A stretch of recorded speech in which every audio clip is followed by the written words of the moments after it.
Mayroong katanungan ng ating Tomodachi na taga Antipolo Rizal. Shoutout nga pala sa ating Tomodachi na nagtatanong regarding sa buhay sa cruise ship.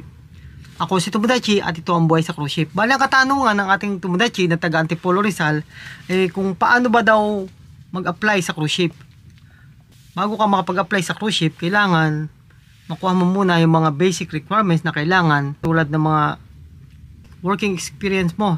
Kailangan meron kang karanasan katulad sa mga 5-star hotel, sa restaurant at sa mga fast food, na kailangan strong English communication skill ka kung sa mga American ship ka mapupunta, at kung sa mga Japanese vessel naman, kung meron kang knowledge din sa pagsasalita ng Japanese or Japanese speaker ka, advantages yan.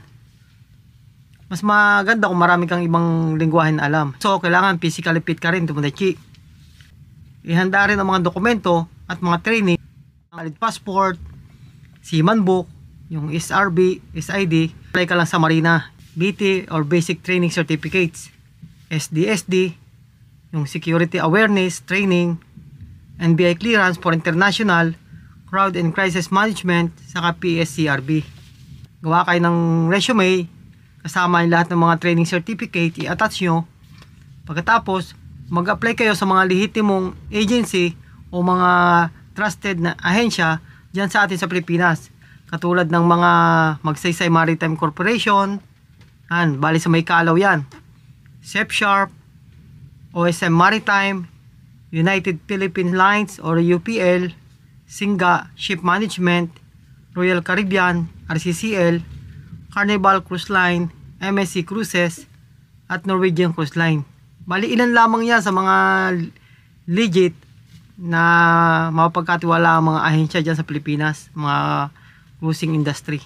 Maganda para sa interview, at naman nila na qualified ka, i-message ka agad nila or i-email ka nila na ikaw ay qualified para mag-report ka sa opisina for interview.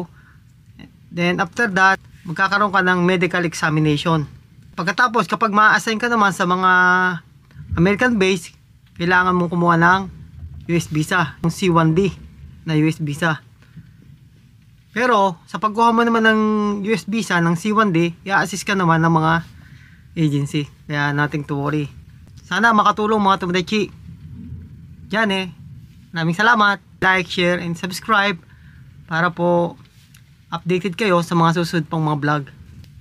Diyan arigatou gozaimasu.